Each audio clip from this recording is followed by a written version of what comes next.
Very good morning. ಇದು 30 minutes 30 news. ನಾನು ಶರ್ಮಿತಾ ಶೆಟ್ಟಿ. ಪ್ರಮುಖ ವಿದ್ಯಮಾನಗಳ 30 ಸುದ್ದಿಯನ್ನು ಒಂದೊಂದಾಗಿ ನೋಡ್ತಾ ಹೋಗೋಣ.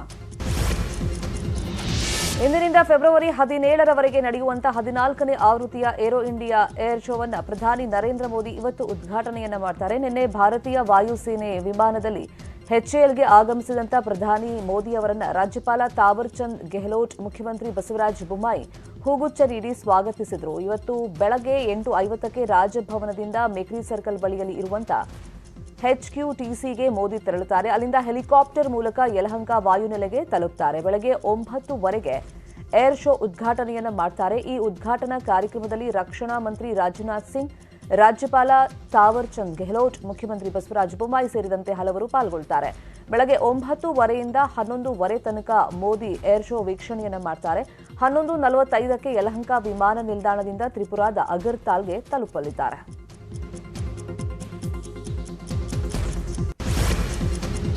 ನಿನ್ನೆ ರಾತ್ರಿ ರಾಜಭವನದಲ್ಲಿ ನಾಡಿನ ವಿವಿಧ ಕ್ಷೇತ್ರಗಳ ಪ್ರಮುಖರೊಂದಿಗೆ ಮೋದಿ ಸಂವಾದವನ್ನು ನಡೆಸಿದರು. ಹಲವು ಗಣ್ಯರನ್ನ ಮೋದಿ ಡಿನ್ನರ್ಗೆ ಆಹ್ವಾನಿಸಿದರು. ಮೋದಿ ಜೊತೆಯಲ್ಲಿ ನಟರಾದ ಯಶ್, ರಿಷಬ್ ಶೆಟ್ಟಿ, ನಿರ್ಮಾಪಕ ವಿಜಯ್ ಕಿರಂಗಂದೂರು, ಅಶ್ವಿನಿ, ಪುನೀತ್ ರಾಜ್ಕುಮಾರ್, ನಿರ್ದೇಶಕ ಪ್ರಶಾಂತ್ ನೀಲ್, ಶ್ರದ್ಧಾ ಜೈನ್ ಮೋದಿ ಆಹ್ವಾನಿಸಿದರು. ಇನ್ನು ರಾತ್ರಿ ಭೋಜನ ಸವಿತಾ ಸಿನಿಮಂದಿ ಜೊತೆ ಚರ್ಚೆ ಮಾಡಿದ್ರು. ಇನ್ನು ಕ್ರಿಕೆಟ್ ಕ್ಷೇತ್ರದಿಂದ ಜಾವಗಲ್ ಶ್ರೀನಾಥ್, ವೆಂಕಟೇಶ್ ಪ್ರಸಾದ್, ಅನಿಲ್ ಕುಂಬ್ಳೆ ದಂಪತಿ, ಮಯಾಂಕ್ ಅಗರ್ವಾಲ್, ಮನೀಶ್ ಪಾಂಡೆ, ಉದ್ಯಮಿಗಳಾದ ನಿತಿನ್ ಕಾಮತ್, ತರುಣ್ ಮೆಹ್ತಾಗೂ ಮೋದಿ ಆಹ್ವಾನಿಸಿದರು. ಅಭಿವೃದ್ಧಿ ಬಗ್ಗೆ ಬಹಿರಂಗ ಚರ್ಚೆಗೆ ಬನ್ನಿ ಅಂತ ಡಿಕೆ ಶಿವಕುಮಾರ್ಗೆ ಬಿಜೆಪಿ ರಾಜ್ಯಾಧ್ಯಕ್ಷ ನಳಿನ್ ಕುಮಾರ್ ಕಟೀಲ್ ಸವಾಲನ್ನ ಹಾಕಿದ್ದಾರೆ. ಡಿಕೆಶಿ, ನಿಮಗೆ ತಾಕತ್ತಿದ್ರೆ ಶಿವಮೊಗ್ಗದಲ್ಲಿ ಪದಾಧಿಕಾರಿಗಳ ಸಭೆ ಮಾಡಿ, ನಾವು ಪೇಜ್ ಪ್ರಮುಖರ ಸಭೆಯನ್ನ ಮಾಡ್ತೀವಿ. PFI ಬ್ಯಾನ್ ಮಾಡಿ 400 ಜನರಿಗೆ ಜೈಲಿಗೆ ಹಾಕಿದ್ದೀವಿ ಅಂದ್ರು. ಡಿಕೆ ಶಿವಕುಮಾರ್ಗೆ 2 ಬಾಂಬ್ ಇದೆ, ಒಂದು ಬೆಳಗಾವಿ ಬಾಂಬ್, ಮತ್ತೊಂದು ತೀರ್ಥಹಳ್ಳಿ ಬಾಂಬ್. ಬೆಳಗಾವಿ ಬಾಂಬ್ ಹೊಡೆದ್ರೆ ನಿಮ್ ಕುಟುಂಬ ಒಡೆಯುತ್ತೆ, ತೀರ್ಥಹಳ್ಳಿ ಬಾಂಬ್ ಹೊಡೆದ್ರೆ ದೇಶ ಹಾಳಾಗುತ್ತೆ ಅಂತ ವ್ಯಂಗ್ಯವಾಡಿದ್ದಾರೆ. ವರ್ಷ ಆಯ್ತು DKಶಿ ರಾಜ್ಯಾಧ್ಯಕ್ಷರಾಗಿ, ಇವತ್ತಿನವರೆಗೆ ರಾಜ್ಯದ ಪದಾಧಿಕಾರಿಗಳನ್ನ ಮಾಡ್ಲಿಕ್ಕೆ ಆಗಲಿಲ್ಲ, ಜಿಲ್ಲೆಯ ಅಧ್ಯಕ್ಷರನ್ನ ಬದಲಾವಣೆ ಮಾಡ್ಲಿಕ್ಕೆ ಆಗಲಿಲ್ಲ, ಬ್ಲಾಕ್ ಅಧ್ಯಕ್ಷರನ್ನ ಮಾಡ್ಲಿಕ್ಕೆ ಆಗಲಿಲ್ಲ.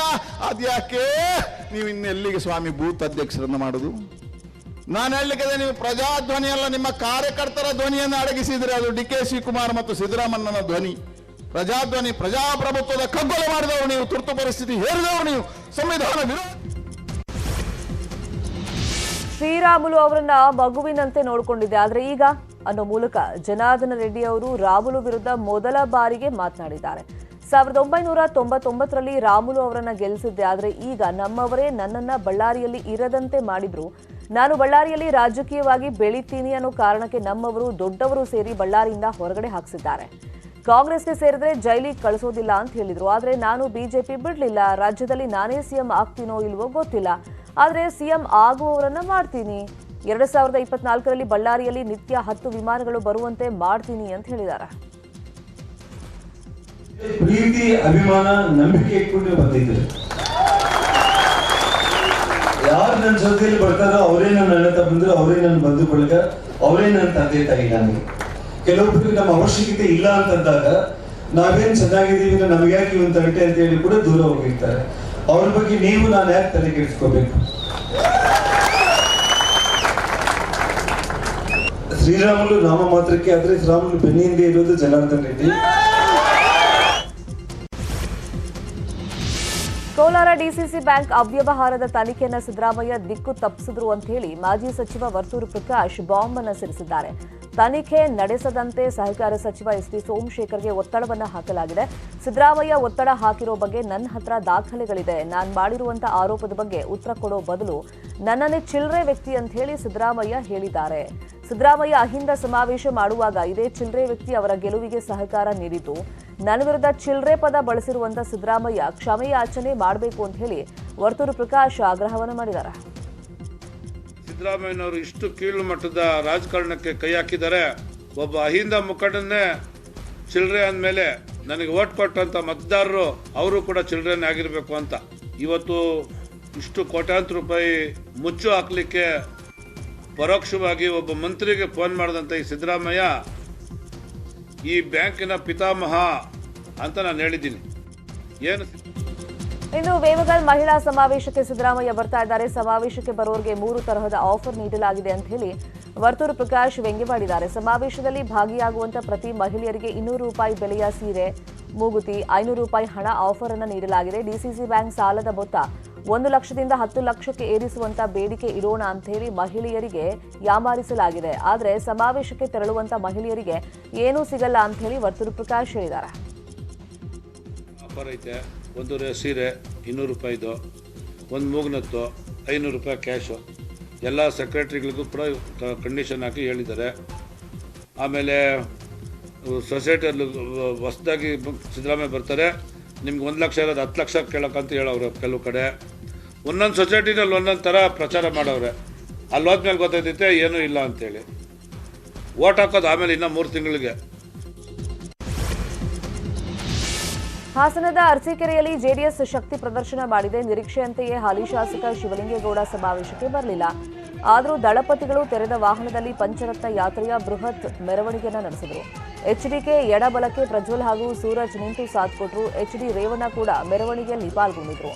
ಮುಂದಿನ ಮುಖ್ಯಮಂತ್ರಿ ಕುಮಾರಸ್ವಾಮಿ ಅಂತ ಹೇಳಿ ಸಂಸದ ಪ್ರಜ್ವಲ್ ರೇವಣ್ಣ ಘೋಷಣೆಯನ್ನ ಕೂಗಿದ್ರು. ಜನರು ಕುಮಾರಸ್ವಾಮಿಗೆ ಬೃಹತ್ ಗಾತ್ರದ ತೆಂಗಿನ ಗರಿಯ ಹಾರವನ್ನ ಹಾಕಿದ್ರು.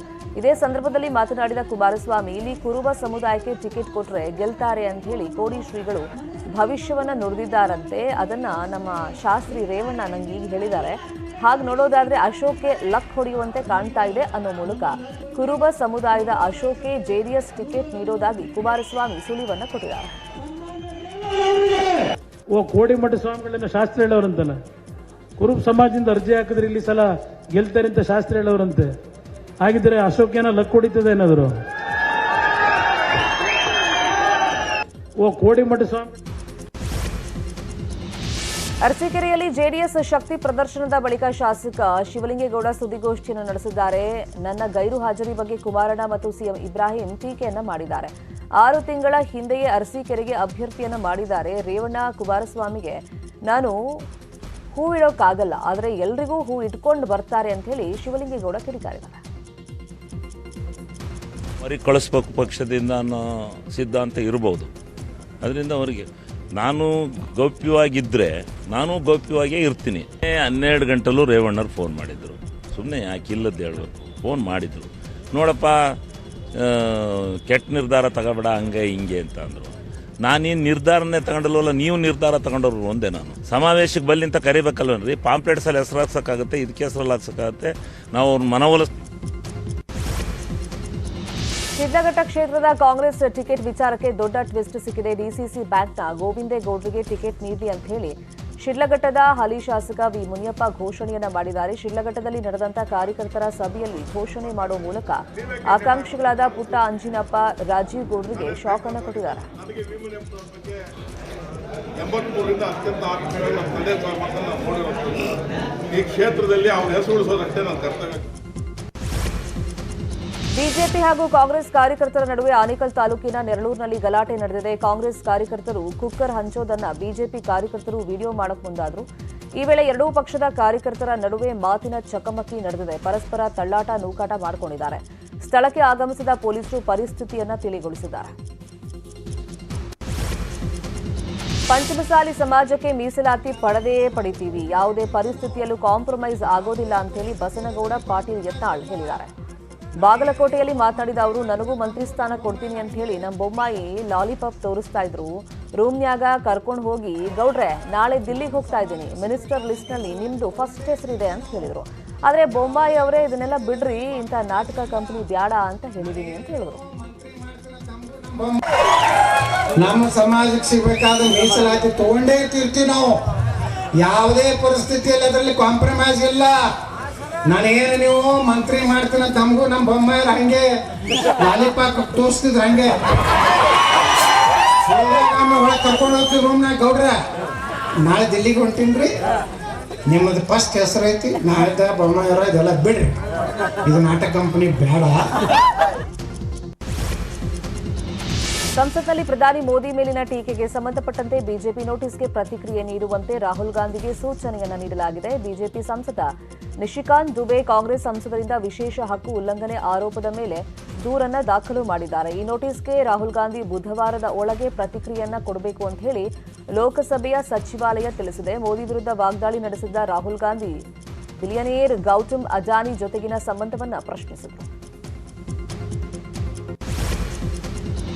ನಡೆದಾಡುವ ದೇವರು ಸಿದ್ದೇಶ್ವರ ಸ್ವಾಮೀಜಿ ಲಿಂಗೈಕ್ಯರಾಗಿ 1.5 ತಿಂಗಳಾಗ್ತಾ ಬಂದಿದೆ. ಶ್ರೀಗಳು ಅನಾರೋಗ್ಯಕ್ಕೆ ತುತ್ತಾದ್ರಲ್ಲ, ಆ ಸಮಯದಿಂದ ಅಂತ್ಯ ಸಂಸ್ಕಾರದ ಸಮಯದವರೆಗೆ ಸೇವೆ ಸಲ್ಲಿಸಿದ ಎಲ್ಲರಿಗೂ ಇವತ್ತು ಧನ್ಯವಾದವನ್ನ ಅರ್ಪಣೆ ಮಾಡಲಾಯಿತು. ಜ್ಞಾನ ಯೋಗಾಶ್ರಮದ ಆವರಣದಲ್ಲಿ ನಡೆದಂತಹ ಕಾರ್ಯಕ್ರಮದಲ್ಲಿ ಧನ್ಯವಾದವನ್ನು ಸಲ್ಲಿಸಲಾಯಿತು. ಇದೇ ಸಂದರ್ಭದಲ್ಲಿ ಚಿಕಿತ್ಸೆ ನೀಡಿದಂಥ ವೈದ್ಯರು ಶ್ರೀಗಳಿಗೆ ಜ್ಞಾನದ ಕುರಿತ ಹಸಿವು ಎಷ್ಟಿತ್ತು ಅಂತ ಹೇಳಿ ವಿವರಿಸಿದ್ದಾರೆ. ಅಂದ್ರೆ ತಿಳ್ಕೊಳ್ಬೇಕು ಅಂತಂದು ಅಷ್ಟು ಹಾಹಾಕಾರ. ಇವನ್ ಲಾಸ್ಟ್ 3 ದಿವಸ 4 ದಿವಸ ಮುಂಚೆ ಐ ರಿಮೆಂಬರ್, ನೆನಪಿದೆ, ರೀಸೆಂಟಾಗಿ ಯಾರಿಗೂ ಒಂದು ನೋಬೆಲ್ ಪ್ರೈಸ್ ಬಂತು. ಸೊ ಅಪ್ಪವ್ರು ಕೇಳಿದ್ರು, ನೋಬೆಲ್ ಪ್ರೈಸ್ ಎದಕ್ಕೆ ಕೊಟ್ಟರು, ಅದು ಪ್ರಿಂಟೌಟ್ ತಂದು ಓದ್ರಿ ನನಗೆ ತಿಳ್ಕೊಬೇಕು ನಾನು ಯಾವ ಸಲುವಾಗಿ ಅಂತ. ಅಂದರೆ ಆ ಜ್ಞಾನಕ್ಕೆ ಆ ಒಂದು ಅಷ್ಟು ಜ್ಞಾನ ಇದ್ರೂ ಕೂಡ ನನ್ನ ಹತ್ರ ಜ್ಞಾನ ಇಲ್ಲ, ನಾನು ಇನ್ನೂ ಕಲಿಬೇಕು ಅಂತ ಒಂದು.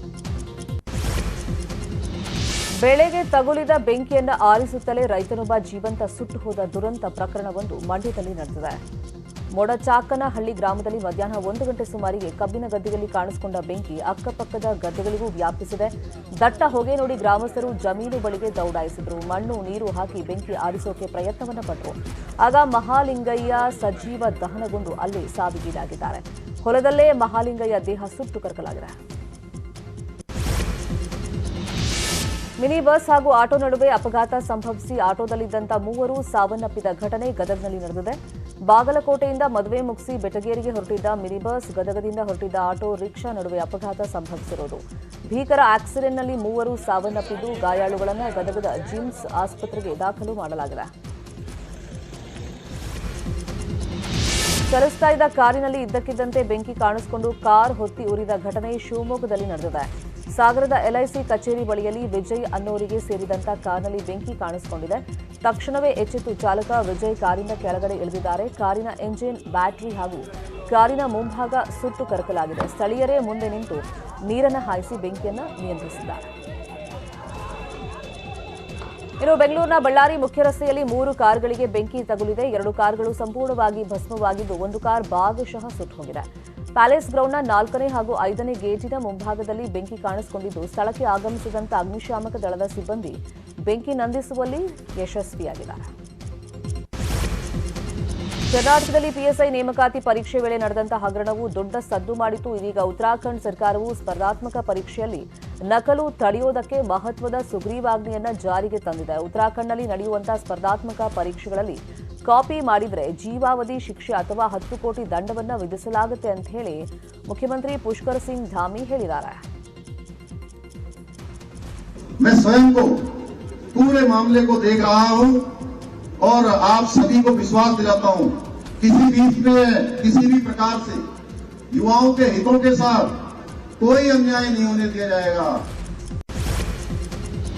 ಮಹಿಳೆಯೊಬ್ಬರು ಬ್ಯಾಂಕ್ ಲಾಕರ್ನಲ್ಲಿ ಇಟ್ಟಿದ್ದ ಲಕ್ಷಾಂತರ ರೂಪಾಯಿ ಹಣವನ್ನು ಗೆದ್ದಲು ಹುಳುಗಳು ತಿಂದಿರುವಂತಹ ಘಟನೆ ರಾಜಸ್ಥಾನದಲ್ಲಿ ನಡೆದಿದೆ. ಉದಯಪುರದ ಪಂಜಾಬ್ ನ್ಯಾಷನಲ್ ಬ್ಯಾಂಕ್ನಲ್ಲಿ ಸುನೀತಾ ಅನ್ನೋರು ಬ್ಯಾಂಕ್ ಲಾಕರ್ನಲ್ಲಿ 2,15,000 ರೂಪಾಯಿ ನಗದು ಹಾಗೇನೆ ಆಸ್ತಿ ದಾಖಲೆಗಳನ್ನು ಇಟ್ಟಿದ್ರು. ಹಣವನ್ನ ಹಿಂಪಡೆಯೋಕೆ ಬ್ಯಾಂಕ್ಗೆ ಹೋದಾಗ 15,000 ರೂಪಾಯಿಯನ್ನ ಗೆದ್ದಲು ಹುಳುಗಳು ತಿಂದಿರೋದು ಗಮನಕ್ಕೆ ಬಂದಿದೆ.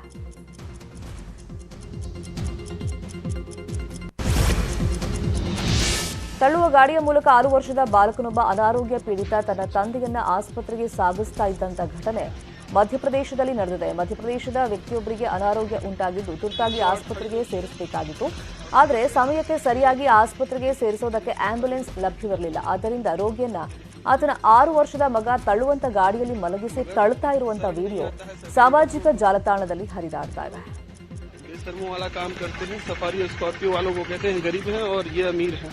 ये रईस हैं, इन्हें कोई सुविधा नहीं दी जा सकती, ना एम्बुलेंस ना कोई और मदद. ये है सरकारी ड्रामा. ಟರ್ಕಿ ಸಿರಿಯಾದಲ್ಲಿ ಭೂಕಂಪನದಿಂದ ಮೃತಪಟ್ಟವರ ಸಂಖ್ಯೆ 28,000 ದಾಟಿದೆ. ಈ ಎಲ್ಲ ಬೆಳವಣಿಗೆಗಳ ನಡುವೆ ಹಲವು ಮಾನವೀಯ ಘಟನೆಗಳು ಅನಾವರಣಗೊಳ್ತಾ ಇವೆ. ಹೌದು, ಭೂಕಂಪ ಸಂಭವಿಸಿದ ಸಂದರ್ಭದಲ್ಲಿ ಆಸ್ಪತ್ರೆಯೊಂದರಲ್ಲಿ ಕೆಲಸ ಮಾಡುವ ನರ್ಸ್ಗಳು ತಮ್ಮ ಜೀವದ ಹಂಗನ್ನು ತೊರೆದು ಐಸಿಯು ಘಟಕದಲ್ಲಿದ್ದ ನವಜಾತ ಶಿಶುಗಳನ್ನು ರಕ್ಷಿಸುವ ಮೂಲಕ ಮಾನವೀಯತೆಯನ್ನು ಮೆರೆದಿದ್ದಾರೆ.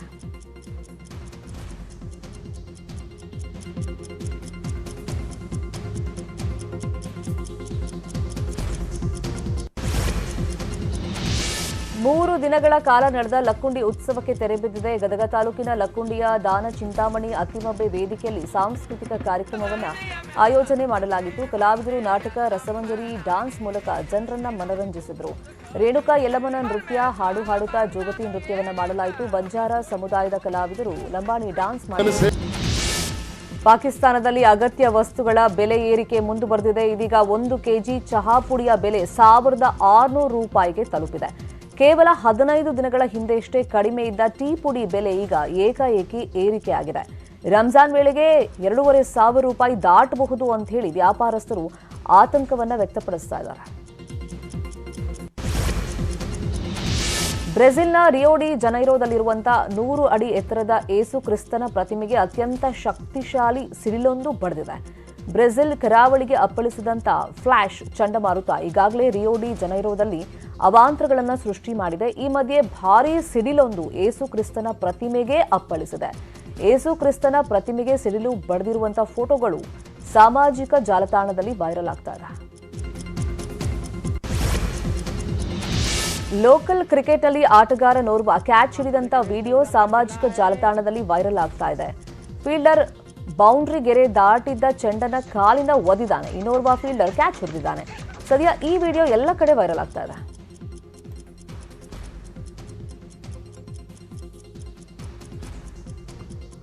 जावेद इस मर्तबा नरेंद्र मांगोरे के लिए से उछाल कर खेला है.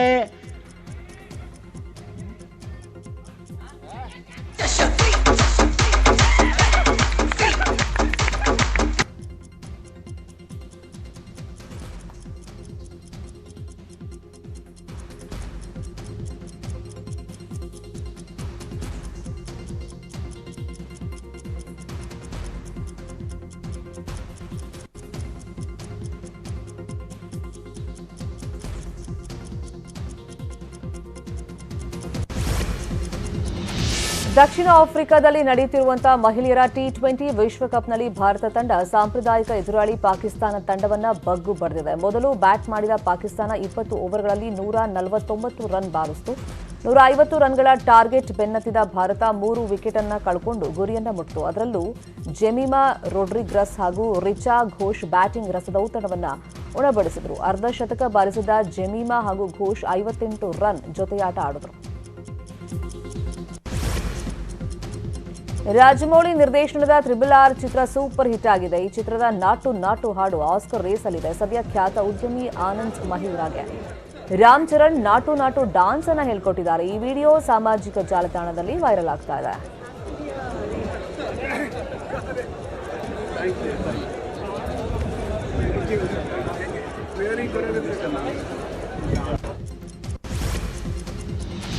ಇವಿಷ್ಟು ಸದ್ಯದ ನ್ಯೂಸ್ ಅಪ್ಡೇಟ್ಸ್. ನೋಡ್ತಾರೆ ನ್ಯೂಸ್ 18 ಜಾಲ ನಮ್ಮದು, ಬಲ ನಿಮ್ಮದು.